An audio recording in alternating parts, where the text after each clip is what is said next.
Hi, Jeffrey Paul again with Hair Loss Solutions, and this is really one of those intimate conversations with a young lady that has so much to tell you and so much courage in your experience with hair loss because of alopecia. So I'm going to introduce to you Lauren. Lauren, welcome to Hair Loss Solutions TV. Well, thank you for having me. Good. Why don't you tell our audience your story? It began a long time ago, it seems. Yeah, began in second grade. So it was actually, my family was on a trip to Disneyland, and my mom was brushing my hair out when it started coming out.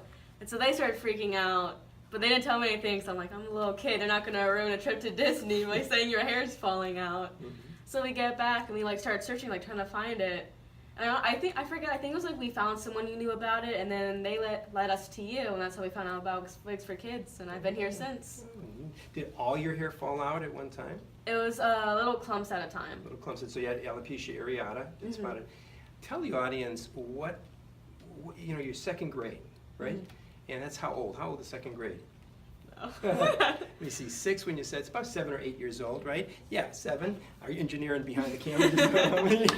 And the reality is 7 years old. Man, you don't even have the files about that kind of information as well. So what were you thinking? Do you remember back then what you were feeling? Probably really scared and wondering why is this happening? Why is this happening to me? Probably just very confused because you don't know what this is when you're that young. Yeah. Probably only just think the worst that could happen. Now, how did the kids treat you around the school and playground and the things that you were involved with?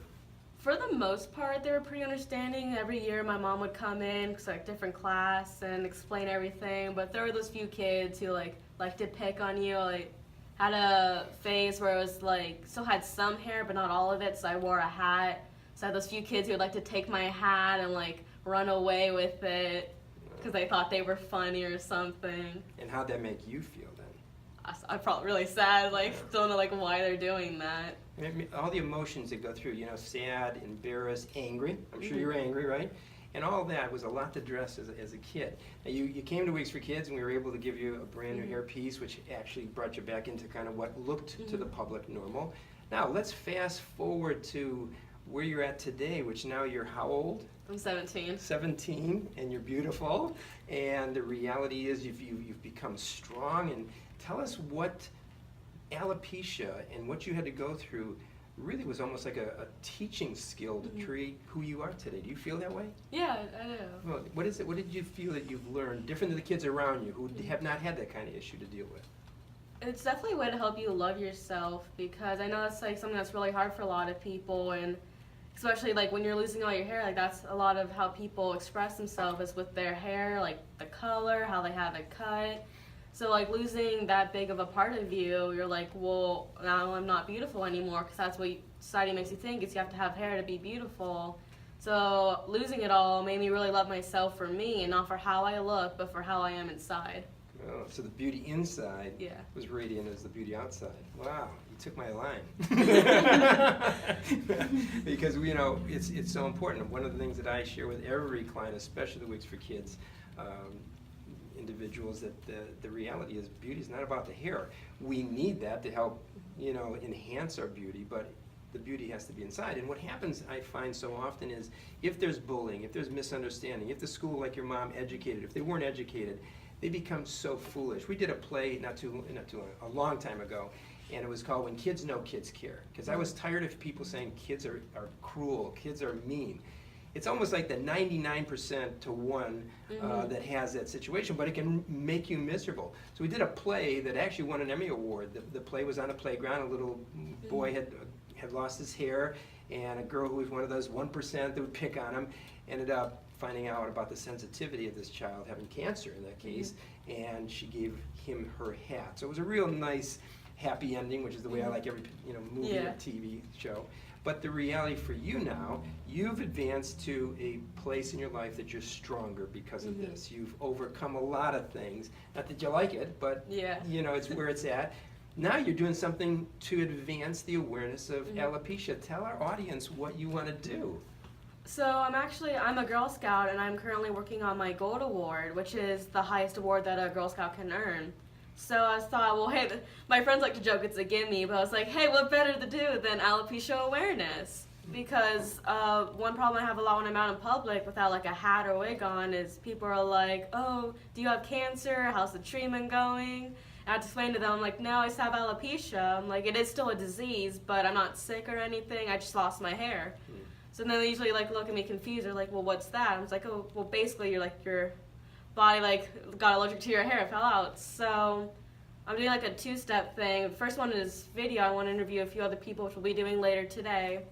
And then I want to go to a bunch of middle schools and talk to them, because I thought middle schools are a good age to start at, because that's where they can actually like start to make a difference and help. Not that like no one can, but like they can actually like do a bit more. Like they go back and talk to their family, they talk to their friends, they want to get active, they want to help. So that's neat. And you have a kind of an awareness bracelet you created, right? Yeah, I had to get funds for this, so I ordered these bracelets. I said are bald is beautiful, alopecia, and I sold those around school. I work out, and my trainer's selling them at her workout place. So that's neat. Well, I wanted to let you know that Wigs for Kids is going to make a donation of $100 towards your fund of your alopecia awareness, because we are so proud of you as being a recipient of Wigs for Kids for all these years, but growing up courageous, taking a lemon and making lemonade out of it. And you're going to be interviewing some women that have taken the lemon of alopecia and made lemonade out of it and become better because of the relationship of having this issue. And you know, it's almost sad that it's called a disease, because you're actually healthier than the most population. The alopecia is an autoimmune disease, for those that don't know, that your white blood cells that fight disease think your hair follicle, either in a spot or your whole head or your whole body, is a disease, so it kicks it out. We don't know really what stimulates and starts it or triggers it. It's a product of genetics. You have it from birth, but the reality is it may never trigger off, but sometimes it triggers off. And we don't know in medicine or in science yet how to trigger that back on at this point. But there is research being done. I don't know if you know this, Lauren, but there's research being done right now to try to utilize the ability of what you have in alopecia in cancer patients to be able to trigger the immune system at a higher level to fight the disease without even chemistry, without even medicine, which would be a wonderful opportunity. Really cool. Isn't it cool? So I hope you have an input on that as well at that point. Anything that you would share to either a young person who's gone through alopecia, a young person who maybe sees somebody who has a friend that has alopecia, any message that you would want to share with them right now? Well, probably I know it's really hard. I know something I thought a lot when it first started happening is like, why did it happen to me? I feel like I felt ugly. I felt like no one would ever love me. But I mean, no, it gets better. It makes you stronger, more confident in yourself.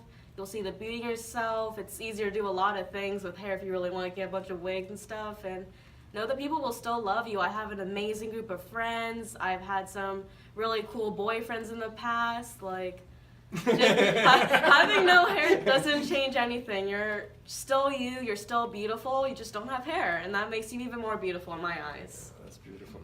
And you know, it's the mindset. It's the mindset you just presented to the audience. And there's people out there that may not feel that way. They may feel ugly, they may feel, beaten, or why me? You're not alone. You're not alone if you have alopecia.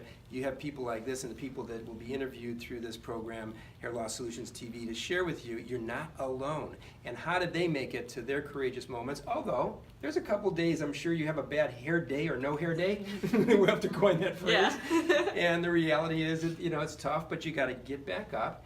And it's no different than kids that I have that have, beaten cancer, or kids that have trichotillomania, that have pulled their hair out and scalped themselves with the, compulsive disorder. The ones that succeed, are like you and the many that you're going to share with in your interviews, are basically those that have actually overcome by changing and renewing their mind, trusting in God to get you through the process, having great moms and dads, and even if they're not great moms and dads, because they may not know how to do everything. Your mom's going to teach us that today in an interview, but the reality is, inside yourself, if you remember that you're beautiful, as you've told this audience, you are beautiful. So hair, no hair, hat, no hat, whatever it is, it keeps you strong, Well, I'm excited about your future. Oh, I'm pretty excited too. So. And I hear you're going to college pretty soon, or looking at colleges. Looking at colleges, yes. Okay. Harvard and Yale. Yeah, totally. Where are you thinking about? What have you seen so far? Well, I visited OU the other weekend because my brother had orientation up there. I don't know, checking out. I have a few relatives to go to Kent State. I don't know, just looking around, don't have anything in mind yet. That's good. Well, we got a great friend of ours, Annie, which is our national spokesperson, that you're going to be interviewing, who's behind the camera right now. That's why we're grinning back and forth, who went to Ohio State. I don't know if you saw the interview we did with the young boy, Grant, who had beaten cancer, a brain tumor, twice. And the Ohio State team was so moved by him because he named the cancer Michigan. And because he named it, the doctor said, "Why did you name it Michigan?" He says, "Because Ohio State always beats Michigan." And he's an avid Ohio State fan. And his parents went there. They played in the band. So it was just an incredible story. He beat it, and the relationship of his life is the same thing. He said, "If I didn't have this and I didn't go through this, I wouldn't be as strong as I am today." And we don't like the bumps in the road, but boy, they make us really a lot stronger if we deal with them. They really do. Well, listen, you're not alone. Listen to me and listen to Lauren and watch on the Hair Loss Solutions TV the next series of interviews that she'll be doing with some wonderful other ladies that have got the challenge of alopecia. And share this with your friends on Facebook. Share this with your friends that may be having this situation. And let us know your comments. And anything you want to know about hair loss, hair thinning, hair management, anything that may be there. Besides, we're going to be doing some how-tos every week on how to take care of your hairpiece, your wigs, your extensions, and all kinds of exciting things, even how to swim in the summertime and not ruin your wig. Have a beautiful day, and remember, as we've both said, beauty begins within. I'm Jeffrey Paul. Enjoy your day.